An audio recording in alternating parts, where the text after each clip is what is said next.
Nasa SM sama tayo kami, bumili ako ng bagong bola ko kasi dadayo kami ni Daddy sa Marikina, maglalaro kami. Ayan, tinitesting ko pa lang yung bola kung kaya ko i-dribble. Pupunta si Daddy dyan, ite-check yung bola kung kung hindi butas. Kasi minsan dati nabili kong bola, butas eh. Kinuha ko na yung bola sa brown bag.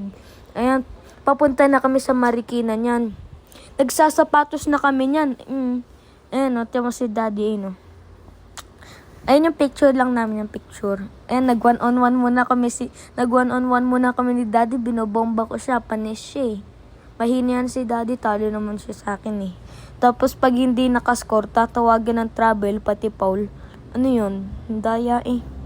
Ayan, nag-1v1 muna kami. Ayan. Diba? Tapos yan na, nag-shooting muna ako mag-isa. Nag-start na sila Daddy niyan. Tapos, pag alam ko na tatakbo sila dyan, lalayo na ako. Tiyan mo, ayan diba? Ay yung mga kalaban ni Daddy. Talo naman sila Daddy, sad boy si Daddy. Diba? Sad boy yan, sabi ko nga kay sad boy, kain lang kami ng pares, masaya pa.